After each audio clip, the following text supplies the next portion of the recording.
Oremos juntos.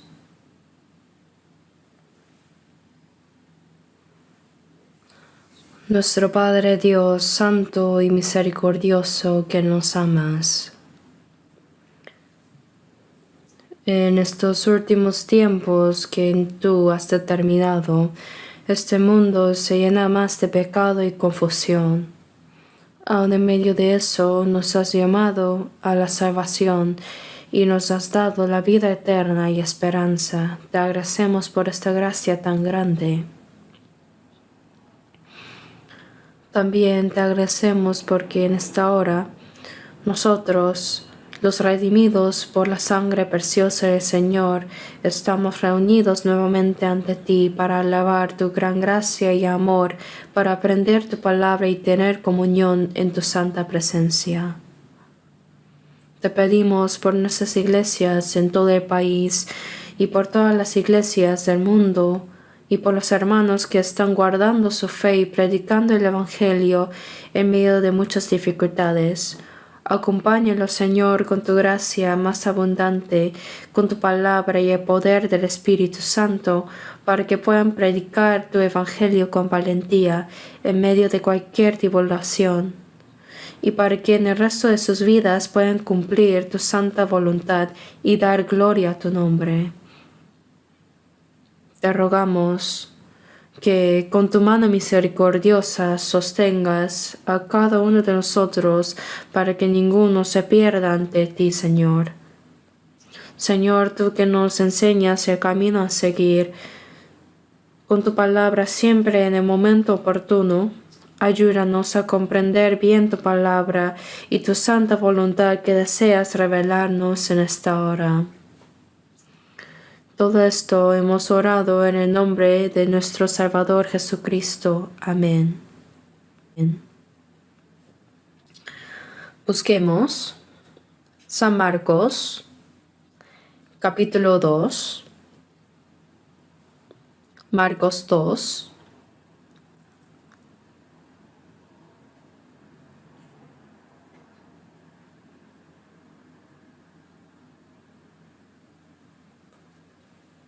Marcos 2, desde el versículo 1 hasta el 12.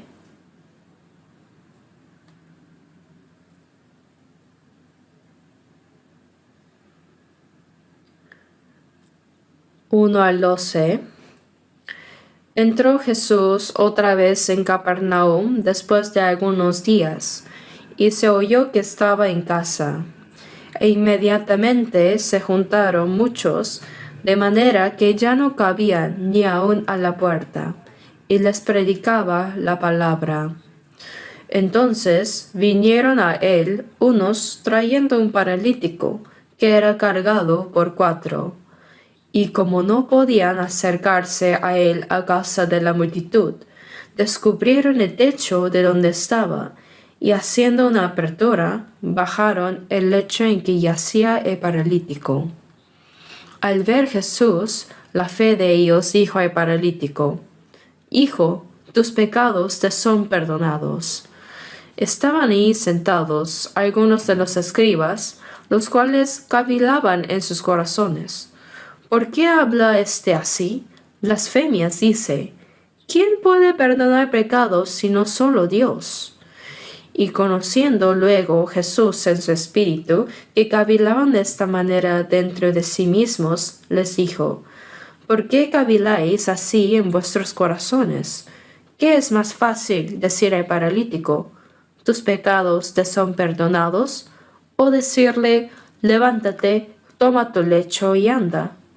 Pues, para que sepáis que el Hijo del Hombre tiene potestad en la tierra para perdonar, dijo al paralítico: a ti te digo, levántate, toma tu lecho y vete a tu casa.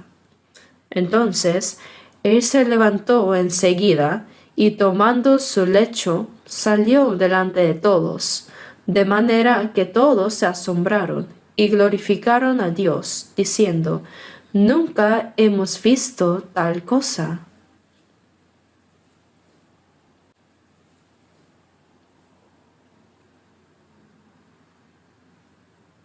Hasta aquí.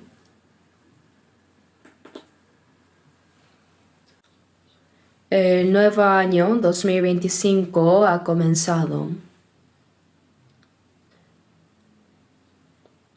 Con el nuevo año vienen nuevos compromisos, decisiones y planes, y pienso que todo ello se debe realizar para el Señor y para el Evangelio.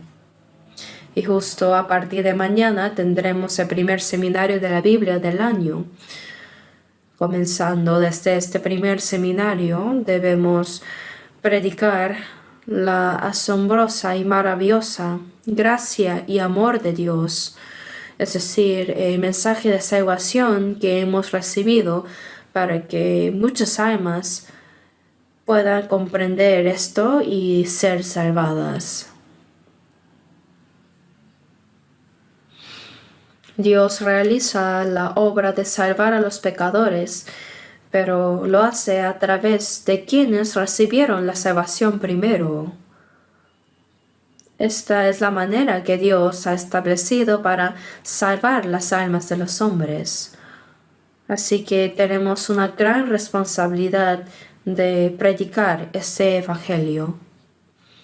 Así que hoy, con base en el pasaje que hemos leído, quiero compartirles una palabra titulada Los que guiaron al pecador a Cristo. En este pasaje vemos que Jesús estaba en una casa en Capernaum y en esa casa estaba proclamando la palabra de Dios, ¿no?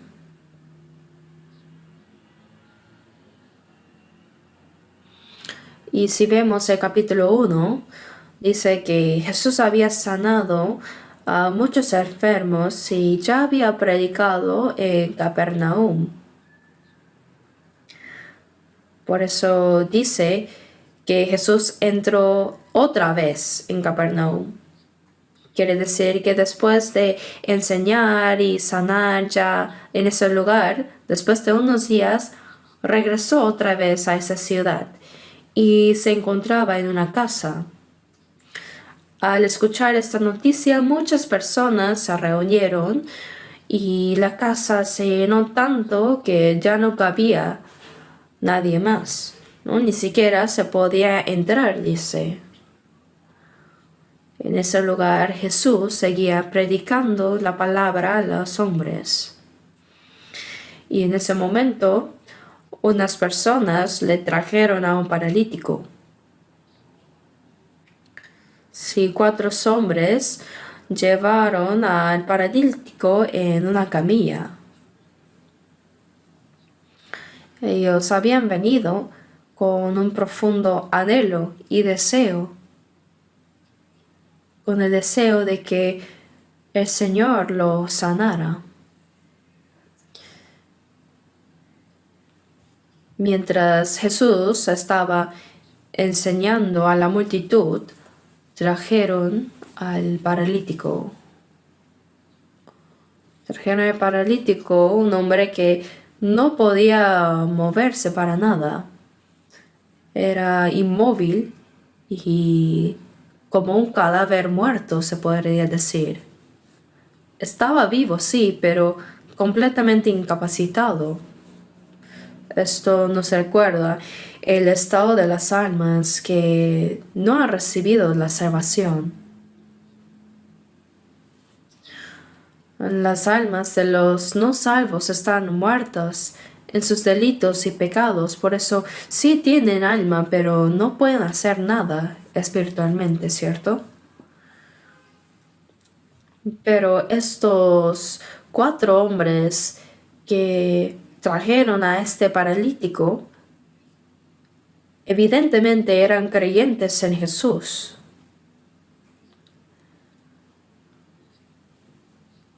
Habían escuchado primeramente la palabra y habían creído en el Señor. Por eso tenían la fe en que si traían al paralítico ante Jesús, ciertamente él sería sanado. Este paralítico no podía acercarse por sí solo a Jesús, sino que alguien tenía que llevarlo. pero no solo acompañarlo, ¿cierto? Sino cargarlo enteramente desde principio a fin. Entonces, para este pobre paralítico, de verdad tener amigos o vecinos que ya creían en el Señor fue una bendición muy grande.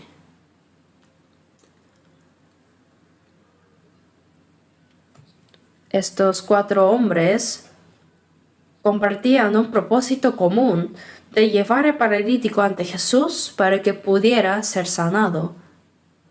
Tal vez no sepamos cuán lejos estaba el lugar, pero parece que vinieron desde una distancia considerable cargándolo. Fue una tarea muy difícil, agotadora y con obstáculos, pero con un corazón muy determinado y con un deseo sincero de ver al paralítico sanado, lograron llegar hasta la casa donde estaba Jesús. Pero cuando llegaron, se encontraron con una multitud tan grande que era imposible entrar. La casa estaba completamente llena, pero no se rindieron.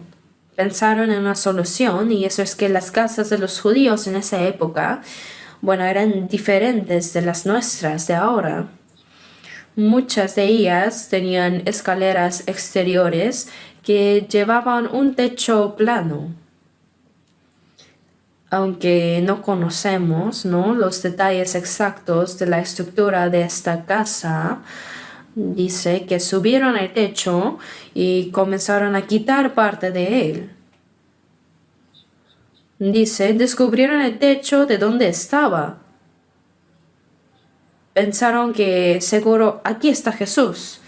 Y ahí abrieron el techo. Y sosteniendo las 4 esquinas, estos 4 hombres bajaron la camilla hasta dejarla frente a Jesús. Y el Señor, al ver la fe de ellos, dijo: Hijo, tus pecados te son perdonados. Aquí debemos prestar especial atención, que Jesús no solo vio la fe del paralítico, sino también vio la de los 4 hombres que lo llevaron. Dice, al ver la fe de ellos, es decir, Jesús consideró también la fe de los que lo cargaron. Le dijo: Hijo, tus pecados son perdonados.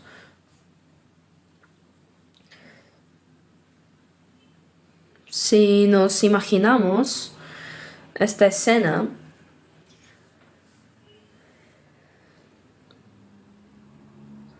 seguramente hubo muchas personas que se escandalizaron y criticaron a estos hombres. ¿Qué están haciendo? ¿Cómo se atreven a destrozar el techo de la casa de otra persona? Tuvo que haber sido un agujero grande para poder bajar la camilla, ¿cierto?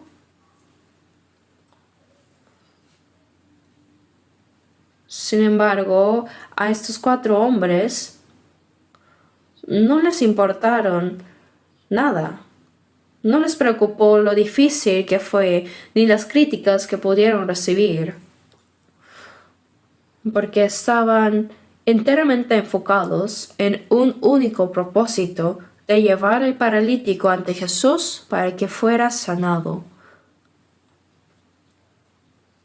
Seguramente yo creo que pensaron en disculparse con el dueño de la casa después y reparar el daño.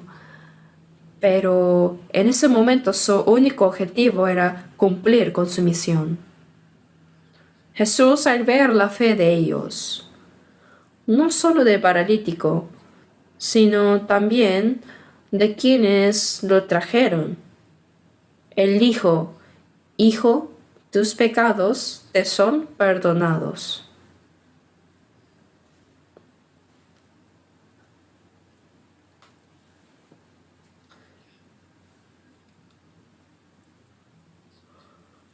En este pasaje hay algo que debemos reflexionar.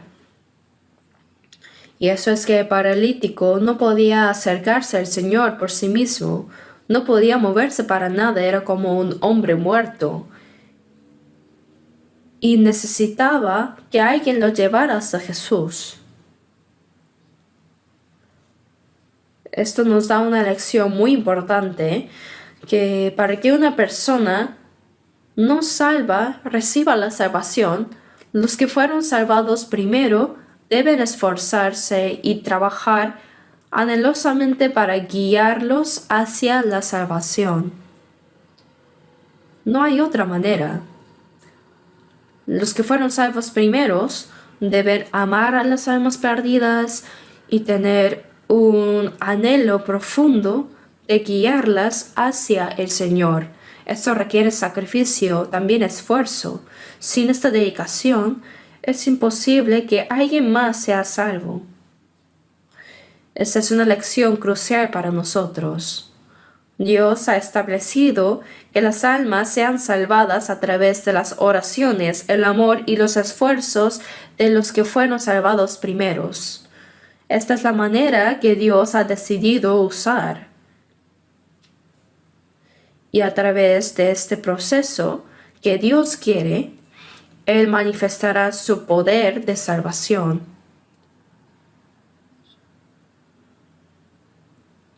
Es por eso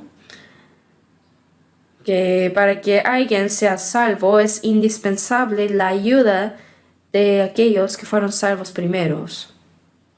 Probablemente estos 4 hombres que trajeron al paralítico no lo forzaron. No lo habrán llevado sin explicarle nada, ¿no?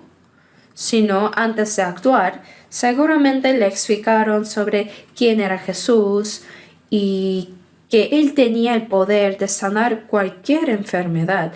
Así le habrían inculcado un poco la fe.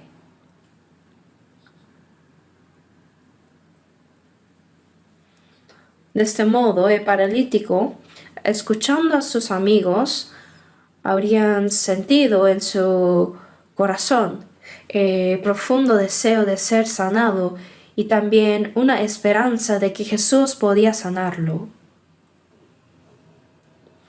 Para que un alma sea salvo, primero debe surgir en esa persona el deseo sincero de ser salvado, pero esto no sucede automáticamente, sino que sucede cuando los salvos comparten la palabra de Dios. En Romanos 10, 14 a 15 dice, ¿no? ¿Cómo pues invocarán a aquel en el cual no han creído? ¿Y cómo creerán en aquel de quien no han oído? ¿Y cómo irán sin haber quien les predique?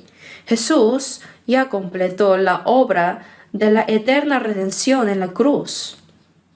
Pero si no hay nadie que predique este evangelio, nadie podrá creer ni ser salvo. Por eso dice, ¿y cómo creerán en aquel de quien no han oído? ¿Y cómo irán sin haber quien les predique?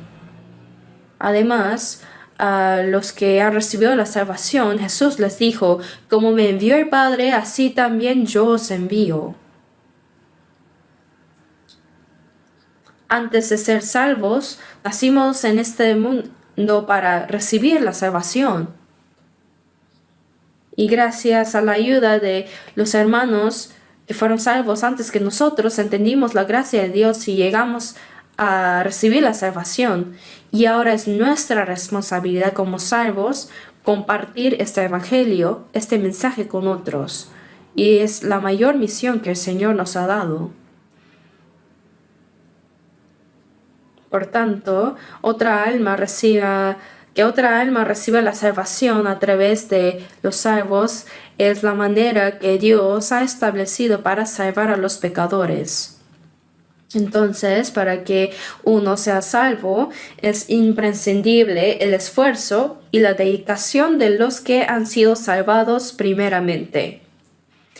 Por eso aquí, el hecho importante y claro es que sin la ayuda de los cristianos ya salvos, otra persona jamás puede recibir la salvación. Vamos a leer un momento Filipenses 1. Filipenses capítulo 1. Filipenses 1, versículo 5 y 6. Leamos juntos. Por vuestra comunión en el Evangelio, desde el primer día hasta ahora, estando persuadido de esto, que el que comenzó en vosotros la buena obra la perfeccionará hasta el día de Jesucristo. Desde el primer día hasta ahora. El primer día se refiere al día en que recibimos la salvación. Dice, por vuestra comunión en el Evangelio. Después de ser salvos, ya comienza la comunión entre los hermanos salvos. Por vuestra comunión en el Evangelio desde el primer día hasta ahora. El apóstol Pablo, al llegar a Filipos, como dice en Hechos 16, predicó el Evangelio. Y la primera persona en recibir la salvación fue Lidia, una vendedora de púrpura. Cuando ella fue salva, abrió su casa para recibir al apóstol y a los hermanos que lo acompañaban. Ella dijo, si habéis buscado que yo sea fiel al Señor, entrad en mi casa y posad. Así, desde la casa de Lidia, Pablo y otros comenzaron a predicar en Filipos. La iglesia de Filipos en sí comenzó en la casa de Lidia, y muchas personas más de Filipos fueron salvas gracias a eso. Aún después de que el apóstol Pablo dejó Filipos, los hermanos de esa ciudad continuaron en comunión con él. A través de Epafrodito, quien actuó como mensajero entre esta iglesia y Pablo, ellos mantuvieron continuamente contacto. Epafrodito llevó noticias sobre las obras de Pablo y al mismo tiempo los hermanos de Filipos apoyaron el ministerio de Pablo, incluso cuando él estaba encarcelado en Roma. No solo hay comunión entre quien predica el Evangelio y quien lo recibe, sino también entre los hermanos que son salvos. Esto es la comunión, es la relación de compañerismo que hay cuando uno recibe la salvación. Por vuestra comunión del Evangelio, dice. Esta es la carta que Pablo escribió a los hermanos de Filipos. Y el que comenzó en vosotros la buena obra. Esto se refiere a los santos que después de ser salvos, estando en la comunión, en el Evangelio, comienzan a ver buenas obras del Señor en sus vidas. El que comenzó en vosotros la buena obra la perfeccionará hasta el día de Jesucristo. ¿Qué significan estas buenas obras? No solo se refiere a las obras moralmente buenas, sino que la salvación de las almas es la obra más buena que Dios ha determinado. En Hechos 10:38 dice, como Dios ungió con el Espíritu Santo y con poder a Jesús de Nazaret, y como éste anduvo haciendo bienes y sanando a todos los oprimidos por el diablo. Jesús, lleno del Espíritu Santo, anduvo por toda la tierra de Israel haciendo el bien, dice. La mejor obra es liberar a las almas esclavizadas por el diablo y salvarlas. Después de ser salvas, los salvos renacidos tienen comunión y dentro de esa comunión el Señor comienza su buena obra. Y esta obra consiste en salvar a las almas. Dios hace la salvación a través de los salvos renacidos, es decir, la iglesia. Leamos ahora Efesios 3:20. Busquemos Efesios 3:20. Leamos juntos. Y aquel que es poderoso para hacer todas las cosas mucho más abundante de lo que pedimos o entendemos, según el poder que actúa en nosotros. Dice, según el poder que actúa en nosotros, se refiere a los salvos renacidos.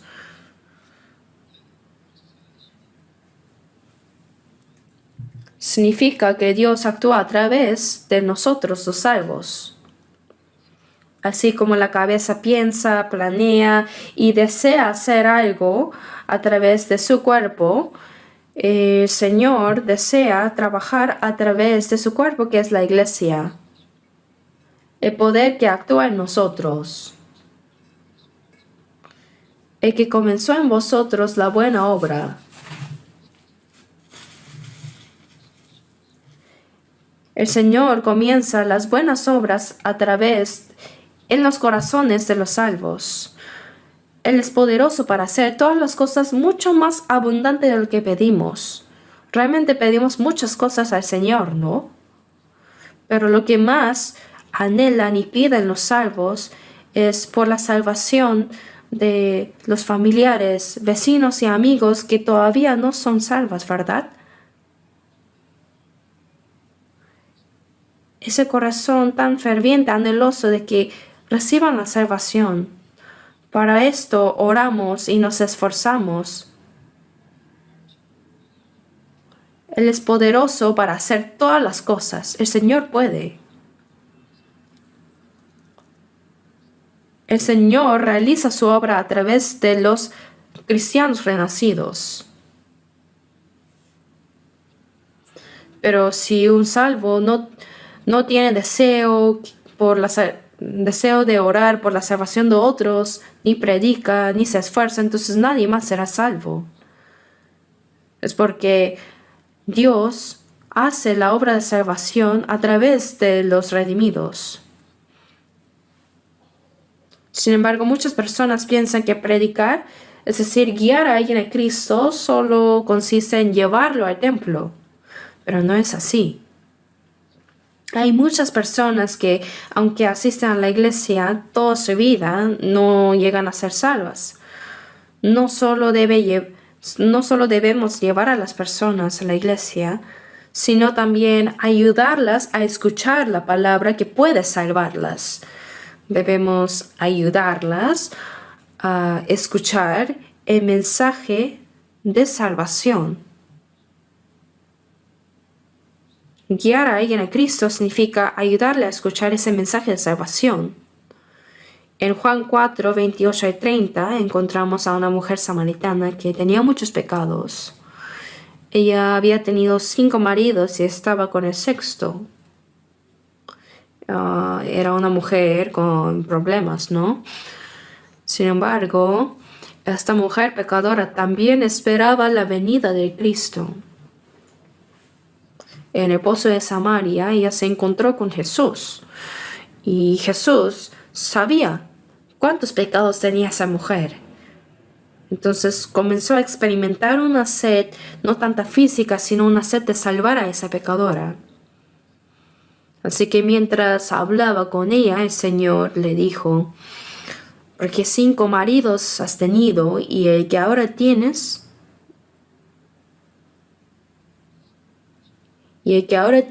no es tu marido. La mujer se sorprendió. Era la primera vez que veía a alguien que conocía todo su pasado y su pecado. Por eso dijo, Señor, me parece que tú eres profeta. En ese momento reconoció a Jesús primero como un profeta. Un profeta, como sabemos, es alguien que no solo conoce a Dios, sino también discierne los corazones de las personas. Entonces, aprovechando que estoy con un profeta, ella pensó, voy a preguntarle algo más importante. Dijo, nuestros padres adoraron en este monte. Los samaritanos, como sabemos, formaban parte del reino del norte de Israel, pero fueron conquistados luego por Asiria.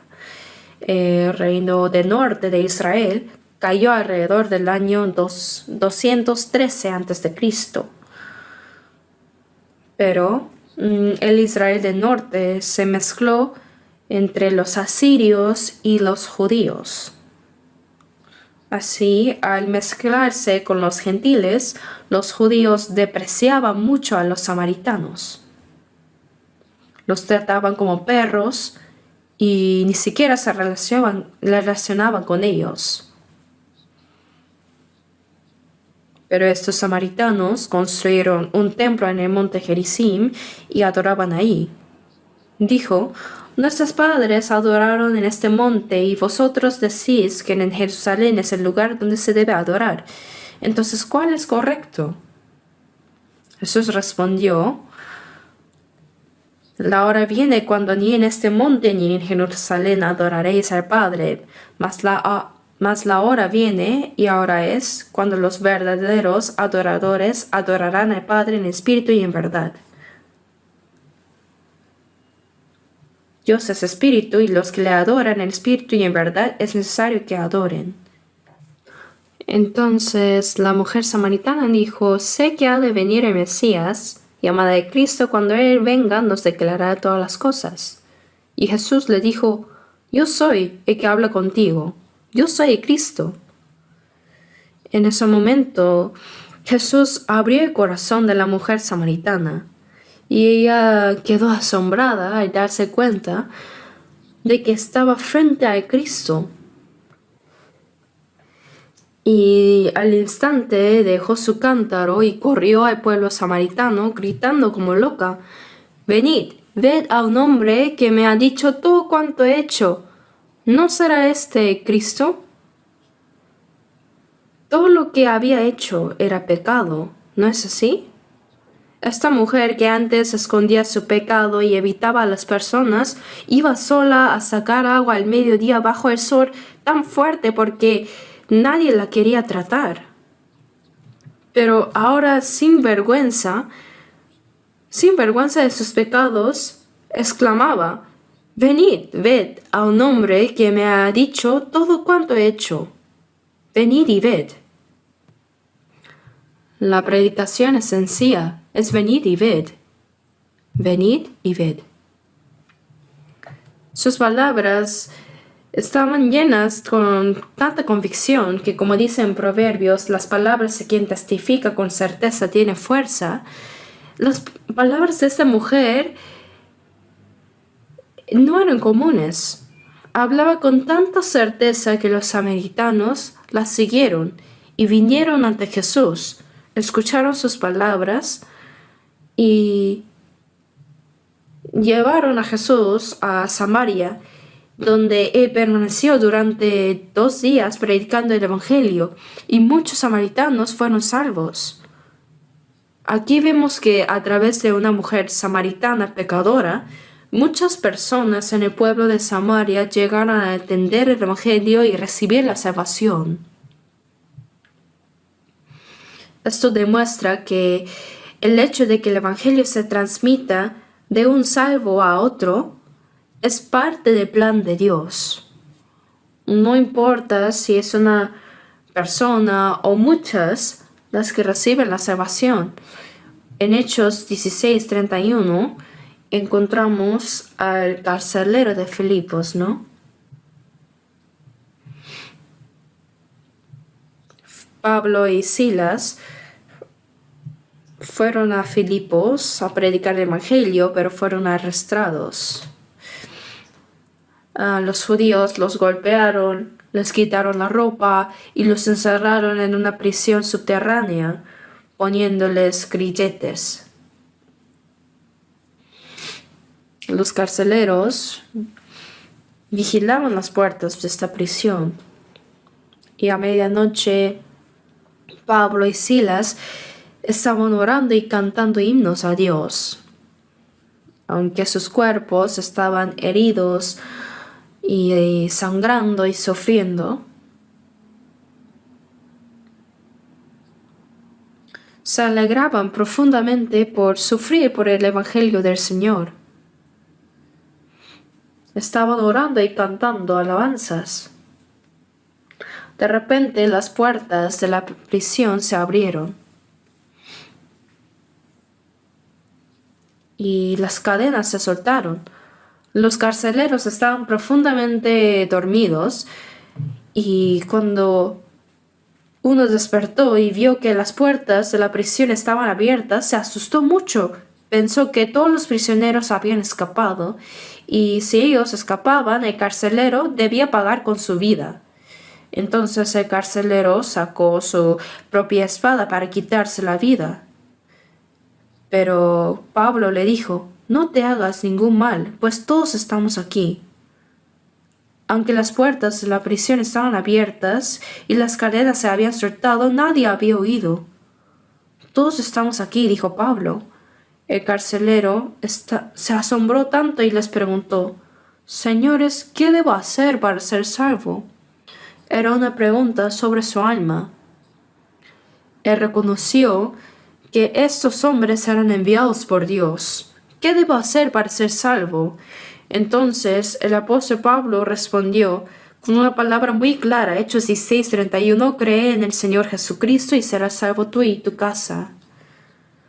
De verdad, era una palabra muy segura. Cree en el Señor Jesucristo y serás salvo tú y tu casa. Esa noche el carcelero llevó a Pablo a su casa, él lavó sus heridas, les preparó comida y los atendió con hospitalidad. Entonces todos los que estaban en su casa escucharon la palabra de Dios y como dice en Hechos 16:31, se regocijó con toda su casa de haber creído en Dios. Así, cuando uno recibe la salvación, se abre el camino para que su familia, parientes y vecinos también sean salvos. Esto es una promesa de Dios. No significa que las familias sean salvas automáticamente. No, no es eso. No es que como uno de la familia recibe la salvación, todo el resto también será salva automáticamente, sino que es necesario predicar el Evangelio. Cuando uno recibe la salvación, ¿cómo no va a compartir el Evangelio con su familia, parientes y amigos? Los hombres reciben la salvación porque le predicamos. Sin embargo, si los salvos cierran su boca, después de predicar unas veces, como no sale bien, dice que te vayas al infierno, no, no es mi problema. Si se queda quieta así, nadie será salvo. Debemos seguir orando hasta que ellos sean salvos. Si las palabras no funcionan, debemos hacerlo con lágrimas, con un corazón sincero, porque Dios obra en esas situaciones. Es su promesa. Para que otras almas sean salvadas, los que fueron salvos primeros necesitan tener una fe firme y un testimonio claro que compartir con los demás. En Salmos 66:16 dice, Venid, oíd todos los que teméis a Dios y contaré lo que ha hecho a mi alma. Lo que ha hecho a mi alma se refiere a la gracia de la salvación que Dios nos ha dado. Compartir eso es nuestra responsabilidad como salvos. En Proverbios dice las palabras de quien testifica con certeza tiene fuerza. Si uno predica con certeza, eso tiene poder.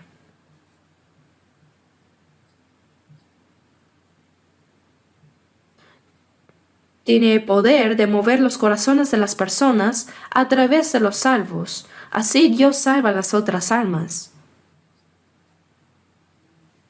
Por lo tanto, los salvos primero deben tener un corazón muy anheloso para guiar y salvar a otros hacia el Señor. No deben escatimar esfuerzos ni sacrificios en este trabajo. Si los salvos no oran por la salvación de otras almas, ni tienen un corazón sincero para salvarlas, ni deseo de predicar, y simplemente no hacen nada, entonces nadie será salvo. Ahora leamos Proverbios 24.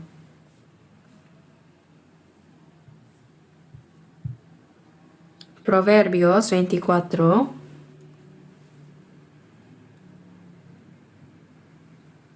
Proverbios 24, 11 al 12. Versículos 11 y 12. Leamos. Libra a los que son llevados a la muerte, salva a los que están en peligro de muerte. Porque si dijeres, ciertamente no lo supimos, ¿acaso no lo entenderá el que pesa los corazones? El que mira por tu alma, él lo conocerá, y dará al hombre según sus obras. Libra a los que son llevados a la muerte. Aquellos que no son salvos están siendo arrastrados por el diablo hacia el infierno. Libra a los que son llevados a la muerte. Salva a los que están en peligro de muerte. El diablo ya ha destruido sus almas y los está arrastrando eternamente hacia el infierno. No dejemos de salvarlos. Hay que ayudarles a recibir la salvación. No debemos ignorarlos ni dejarlos a su suerte. El apóstol Pablo dijo en 1 Corintios, «Ay de mí si no anunciar el Evangelio». Para la gente del mundo, hacer cosas malas o inmorales es pecado. Pero para los cristianos, aunque no hagamos cosas malas, como dice en Santiago 4:17, hay que sabe hacer lo bueno y no lo hace, le es pecado. Saber que es algo bueno, pero no hacerlo es pecado.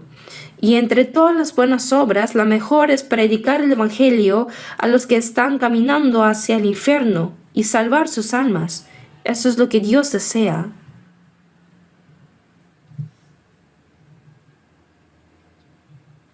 Sin embargo, si los que primero han recibido la salvación cierran su boca y no predican pensando, si yo no predico el Evangelio, habrá otros que lo hagan, y los que deben ser salvos al final lo serán.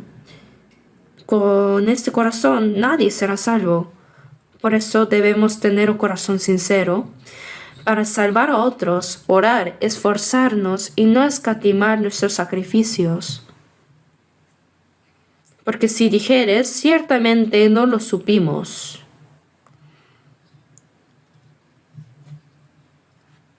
¿De verdad no sabías que estaban siendo llevados a la muerte? ¿Ves a alguien que está muriendo y simplemente pasas de largo, diciendo que, yo no sabía? Eso es mentir. Después de que Caín mató a Abel con una piedra, Dios le preguntó, ¿dónde está Abel tu hermano? Y Caín respondió, no sé, ¿soy yo acaso guarda de mi hermano? Caín había matado a su propio hermano, pero fingió no saberlo y dijo que no era responsable de él. Sin embargo, Dios dijo, la voz de la sangre de tu hermano clama a mí desde la tierra. Aunque no matemos a otros como lo hizo Caín, si dejamos a las personas que podrían ser salvas sin hacer nada por ellas, podemos convertirnos en asesinos indirectos, ¿no es así? La voz de la sangre de tu hermano clama a mí desde la tierra. Si no predicamos el Evangelio a los que podrían en realidad ser salvos como nuestros familiares, parientes o vecinos, y ellos perecen, ¿qué dirán ellos? No recibí la salvación porque nadie me predicó el Evangelio. Eso es como la sangre de Abel clamando, Dios, yo morí injustamente. La sangre clama así. Si Dios realiza la obra de salvar a los que están siendo arrastrados hacia la destrucción eterna a través de los salvos, si los dejamos solos, no podrán ser salvos. Cuando nosotros recibimos la salvación, ¿fue porque éramos más inteligentes acaso? No. Siempre hubo alguien que oró por nosotros, nos guió y nos ayudó para que pudiéramos ser salvos. En Marcos 2:5, cuando trajeron al paralítico y lo bajaron desde el techo hasta donde estaba Jesús, podemos ver cuán ferviente era su deseo, ¿verdad? No solo paralítico, el paralítico tenía la fe, sino también las 4 personas que lo llevaron hasta Jesús.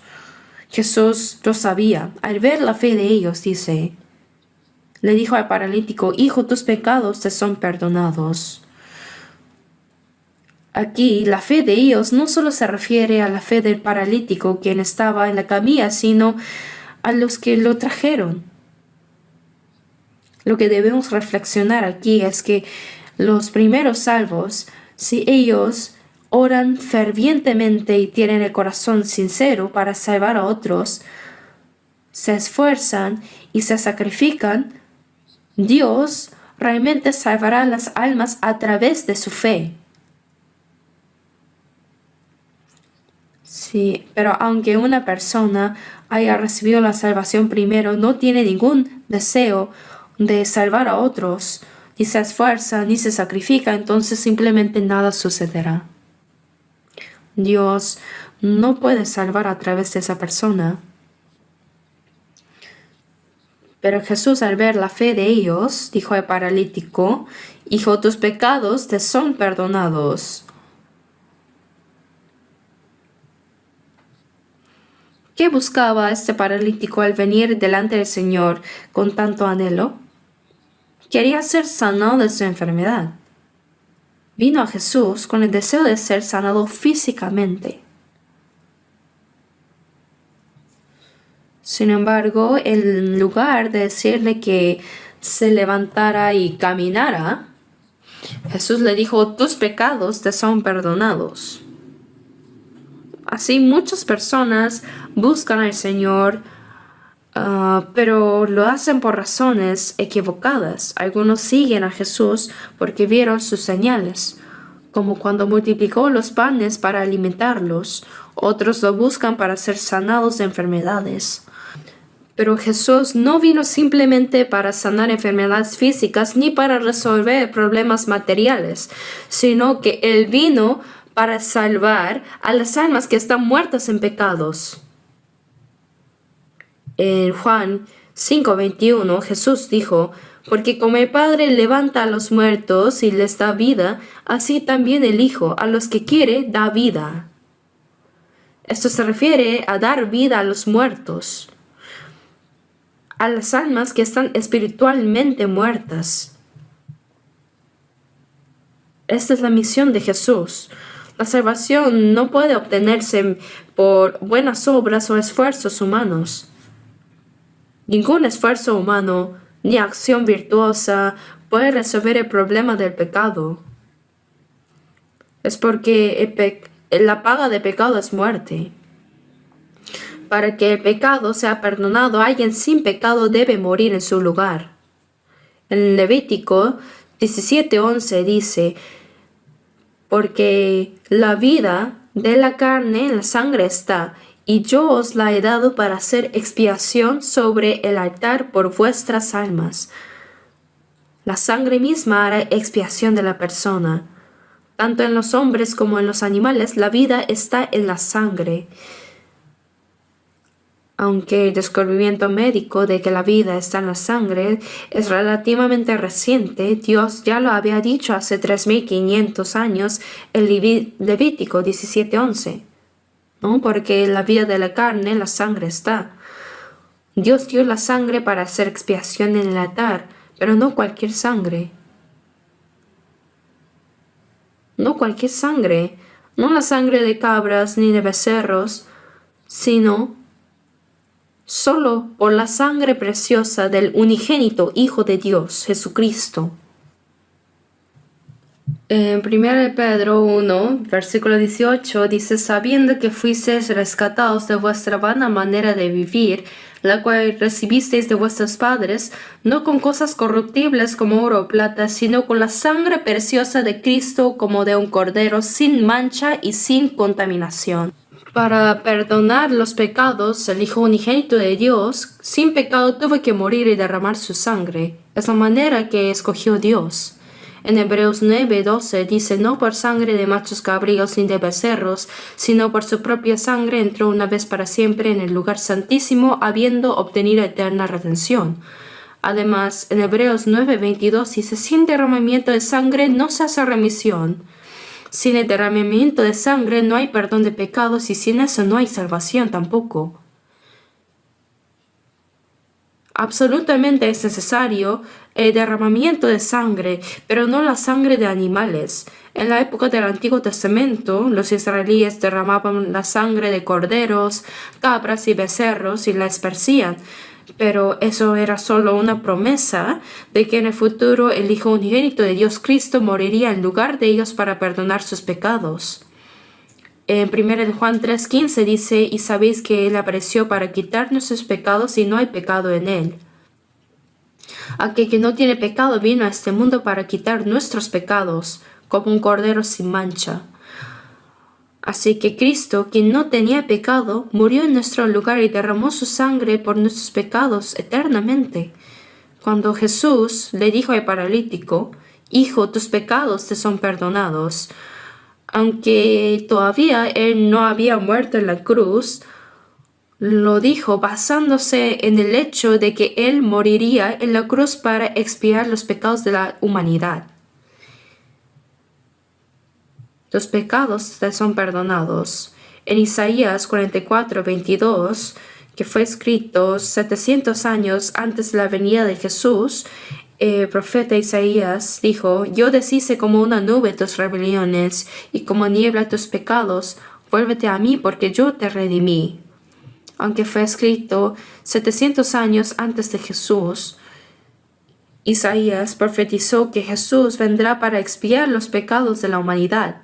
Yo deshice como una nube. El pecado que separaba a Dios y a la humanidad como una nube espesa ha sido eliminado. Deshice como una niebla tus pecados. Así, nuestros pecados fueron borrados completamente por la sangre de Jesús. Por eso dice, vuélvete a mí porque yo te redimí. Cuando Jesús le dijo al paralítico, Hijo, tus pecados son perdonados, lo hizo sobre la base de que Él moriría en su lugar y derramaría su sangre para perdonarlo. También en Efesios 1:7 dice, en quien tenemos redención por su sangre, el perdón de pecados según las riquezas de su gracia.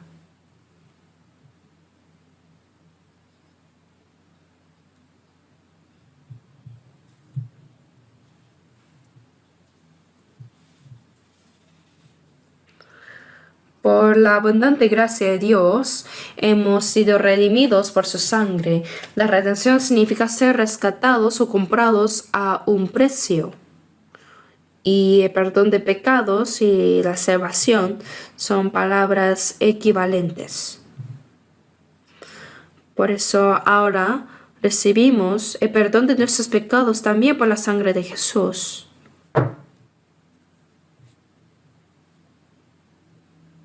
Volvamos una vez más a San Marcos 2,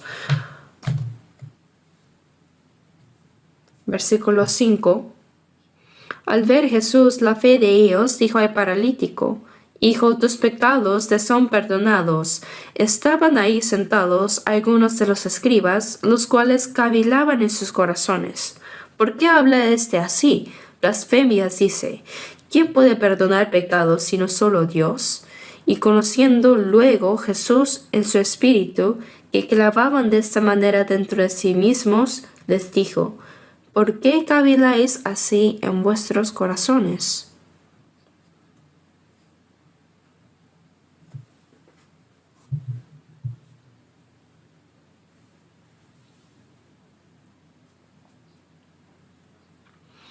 Cuando Jesús dijo, tus pecados te son perdonados, los escribas, estos legalistas que estaban ahí, pensaron en su interior, sin decirlo en voz alta, ¿por qué este hombre habla así? Blasfema. ¿Quién puede perdonar pecados sino solo Dios? Es decir, lo acusaban de hacerse pasar por Dios. Blasfema, dicen ellos.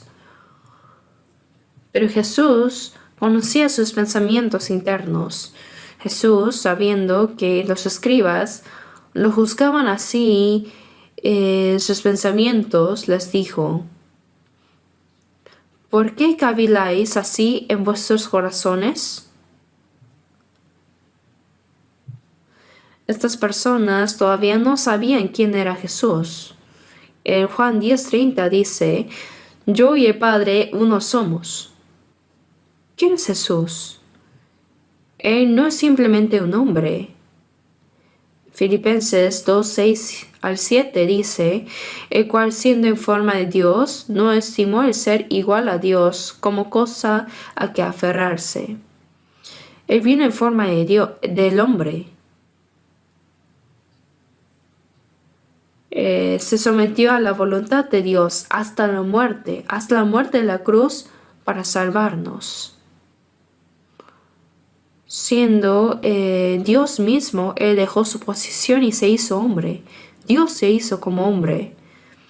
Felipe le preguntó a Jesús, como está escrito, Juan 14:8, Señor, muéstranos el Padre y nos basta.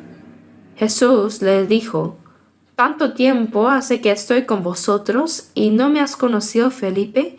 El que me ha visto a mí ha visto al Padre, como pues dices tú, muéstranos el Padre. ¿Quién es Jesús?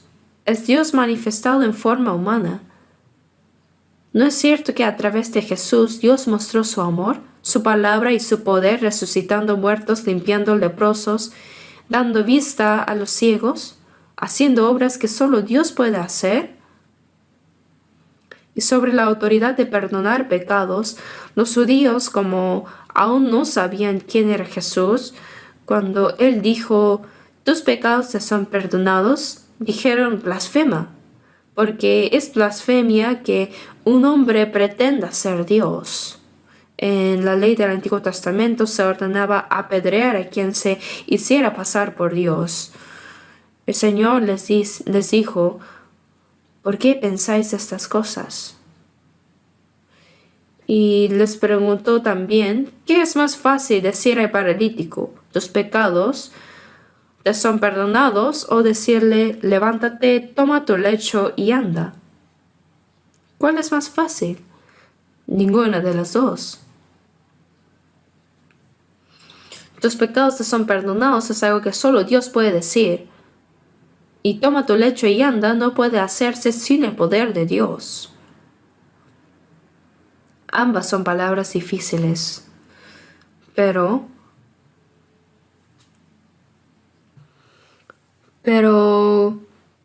como tus pecados te son perdonados, esto es un fenómeno que no se puede ver inmediatamente.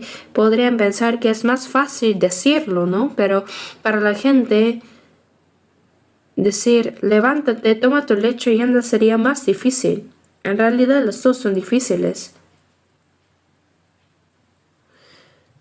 Pero después de decir estas palabras que nadie más podía decir, en el versículo 10 dice, pues para que sepáis que el Hijo del Hombre tiene potestad en la tierra para perdonar pecados, dijo al paralítico, a ti te digo, levántate, toma tu lecho y vete a tu casa. Entonces él se levantó enseguida y tomando su lecho salió delante de todos, de manera que todos se asombraron y glorificaron a Dios, diciendo, nunca hemos visto tal cosa.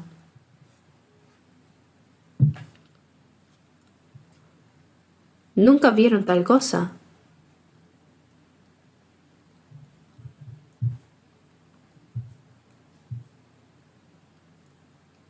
No sabemos por qué este paralítico sufría de una enfermedad tan grave, pero es posible que fuera por algún pecado que había cometido.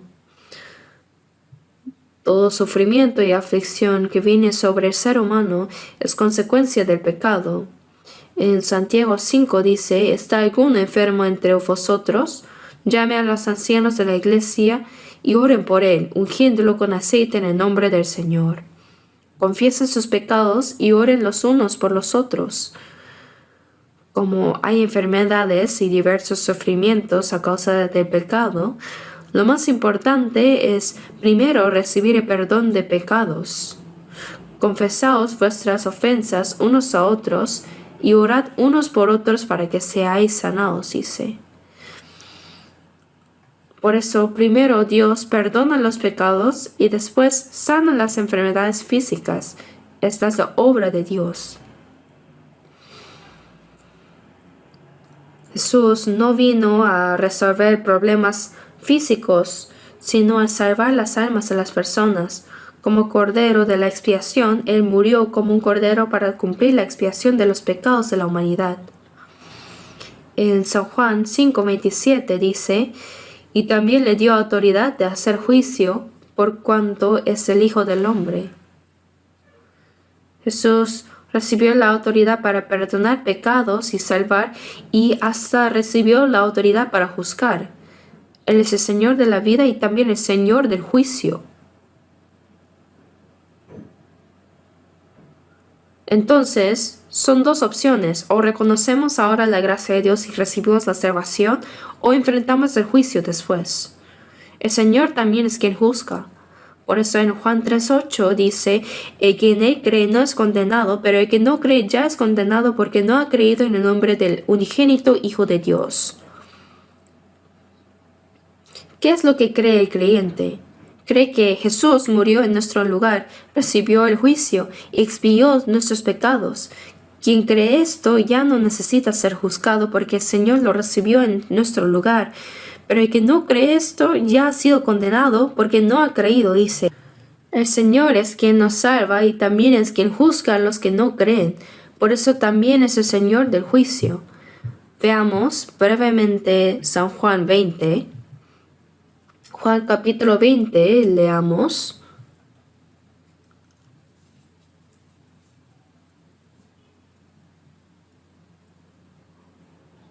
Juan capítulo 20.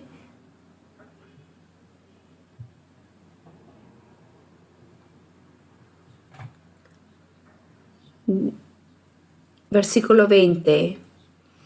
Y cuando les hubo dicho esto, les mostró las manos y el costado, y los discípulos se regocijaron viendo al Señor. Entonces Jesús les dijo otra vez, paz a vosotros, como me envió el Padre, así también yo os envío. Y habiendo dicho esto, sopló y les dijo, recibid el Espíritu Santo. A quienes remitiereis los pecados, les son remitidos, y a quienes se los retuviereis, les son retenidos. Jesús, quien resucitó, se presentó a sus discípulos y les dijo, paz a vosotros, y les mostró las marcas de los clavos en sus manos y la herida de la lanza en su costado.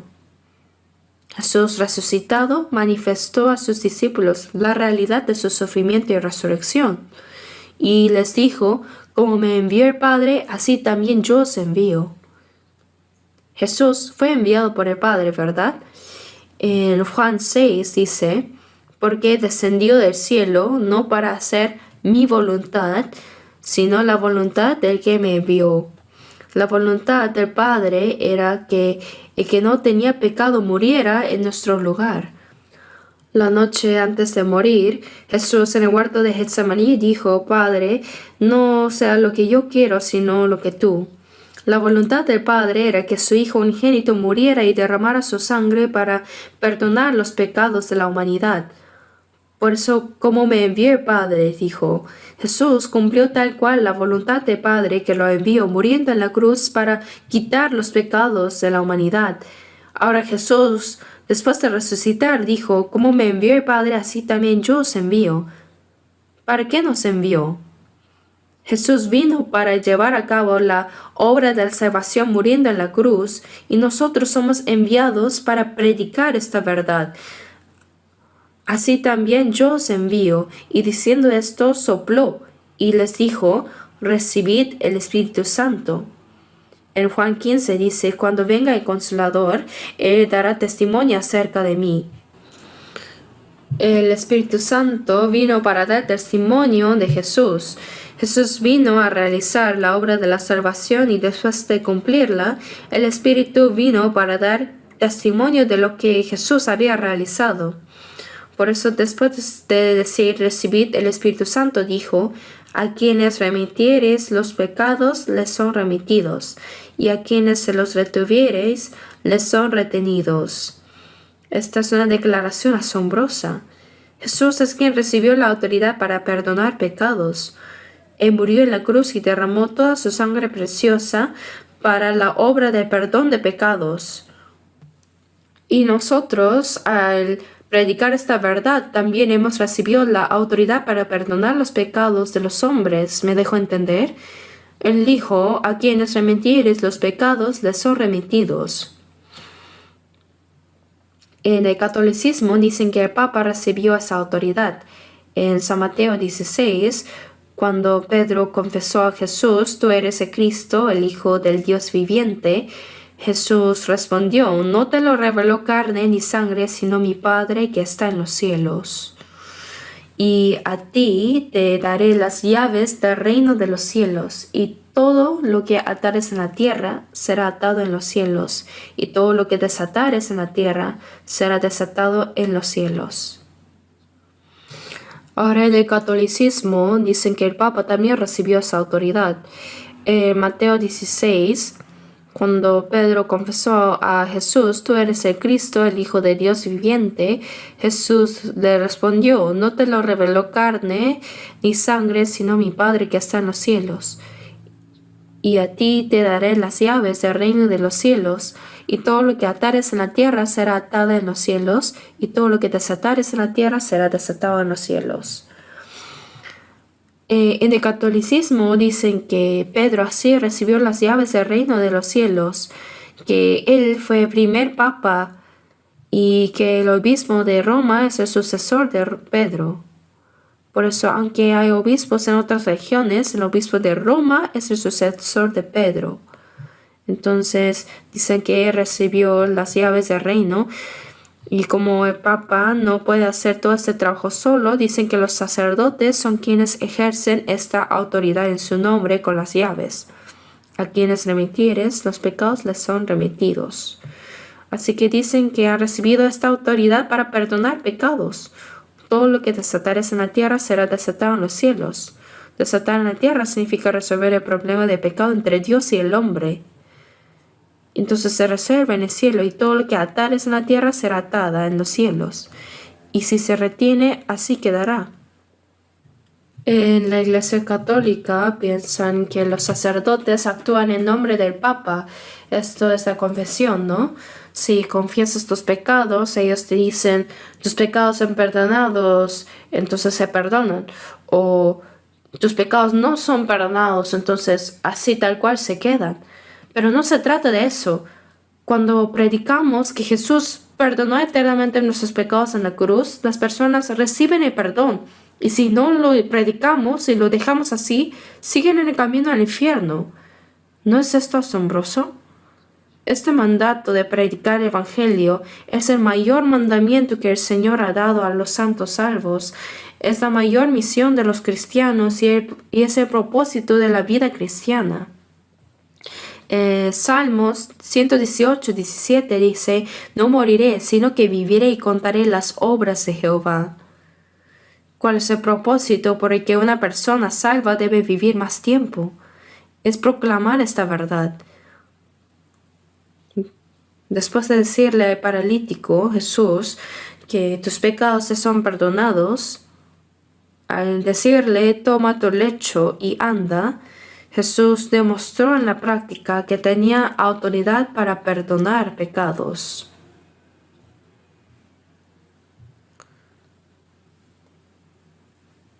Para que sepáis que el Hijo del Hombre tiene potestad en la tierra para perdonar pecados. A través del poder de hacer que el hombre caminara llevando su lecho, Jesús demostró a la gente que Él era quien había recibido la autoridad para perdonar pecados. Ahora, Él también nos ha dado la autoridad para perdonar pecados, ¿no? En Juan 14, 12 dice que cree en mí, las obras que yo hago, Él las hará también y aún mayores hará, porque yo voy al Padre. Nosotros también podemos hacer las obras que Jesús hizo. Así como cuando Jesús dijo, tus pecados te son perdonados y son perdonados, cuando nosotros predicamos el Evangelio, las personas también reciben el perdón de sus pecados. No hay necesidad de decir, los retengo, simplemente no hay que hacer nada. Si los dejamos solos, naturalmente irán al infierno. ¿Está bien quedarse así? con la boca cerrada. Uno debe decir las palabras que puede decir, ¿verdad? Así también dice en Salmos 66:16, venid, oíd todos los que teméis a Dios y contaré lo que ha hecho a mi alma. Como la mujer samaritana que dijo, venid, ved a un hombre que me ha dicho todo en cuanto he hecho. Pero nosotros no hablamos de lo que hemos hecho nosotros, sino de lo que Dios ha hecho por nosotros. Cuando los discípulos de Jesús lo encontraron por primera vez, Andrés le dijo a Pedro y a los otros discípulos, también venid y ved. ¿No será este Cristo? Venid y ved. Podemos predicar de manera sencilla. Como dice, contaré lo que ha hecho a mi alma. Dice que las palabras de un testigo con certeza tienen fuerza. Esto puede mover el corazón de las personas. Los no creyentes nos observan en realidad. Cuando decimos, somos salvos, hemos nacido de nuevo, tenemos esperanza del cielo, ellos observan atentamente cuán verdaderas son estas palabras. Observan cómo vive una persona salva. Viendo cómo habla y cómo actúa, se dan cuenta. Lo que estas personas creen es verdad. Lo que proclama, lo que predica esta persona es verdad. Pero por más que hablemos bien, expliquemos bien del Evangelio, si nuestras palabras y acciones no son correctas, no van a creer. Van a decir, también sabe mentir bien. Cuando Jesús le dijo al paralítico, toma tu lecho y anda, al levantarse y actuar como una persona salva, pudieron creer que el Señor le había perdonado sus pecados y le había salvado realmente. Por eso dicen que cuando esa persona se levantó y caminó, recién creyeron que las palabras de Jesús eran verdad. Romanos 1:16 dice, porque no me avergüenzo del Evangelio, porque es poder de Dios para salvación a todo aquel que cree. ¿Acaso nos avergonzamos del Evangelio? ¿Hay algo más asombroso que el Evangelio? Un alma destinada al infierno recibe la salvación cuando comprende y cree en la gracia de Dios. ¿Qué cosa hay que sea más asombroso que esto? ¿Cómo podríamos no predicarlo? Ezequiel 2:5 dice que escuchen o dejen de escuchar. Esa persona no escuchará aunque yo le predique. Esto es prejuzgar. ¿Lo ha intentado realmente? ¿Cuántas veces lo ha intentado? Hay que perseverar hasta el final. Si persistimos muy tenazmente, como algunos que continúan orando por sus esposos no salvos y siguen orando y tratan de predicar a pesar de la persecución, yo conozco varios casos donde el esposo recibió la salvación justo antes de morir. Realmente esas oraciones fervientes y anhelosos se cumplen. Dios nos ayuda. Por eso nuestra responsabilidad es así tan grande.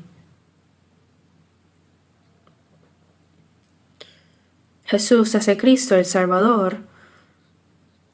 Y en 1 Corintios 12:13 dice que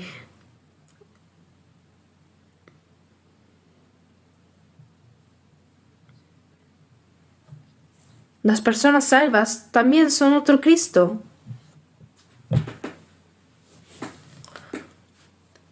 Porque por un solo espíritu fuimos todos bautizados en un cuerpo.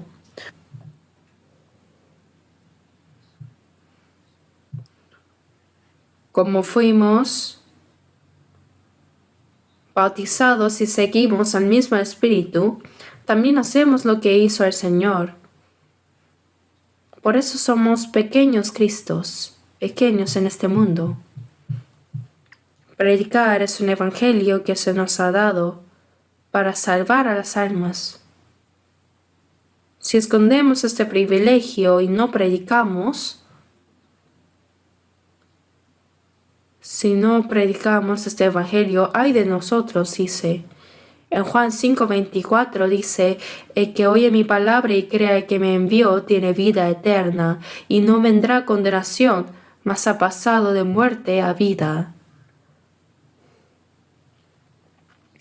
Cuando predicamos la palabra del Señor, el que cree, oye la palabra y cree, no vendrá a condenación, mas ha pasado de muerte a vida. Su destino cambia.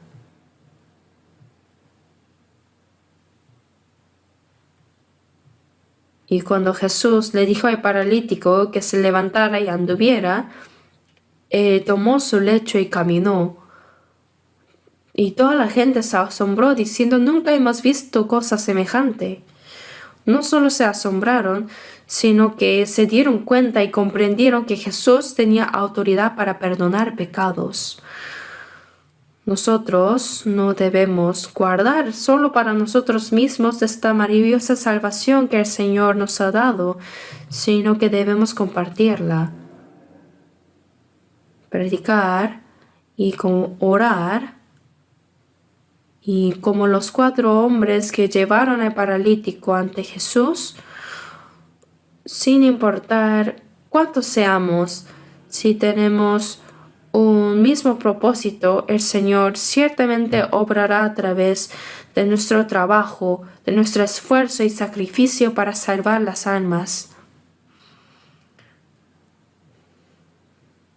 En el retiro de verano, realmente guiamos a muchas personas al Señor, ¿no?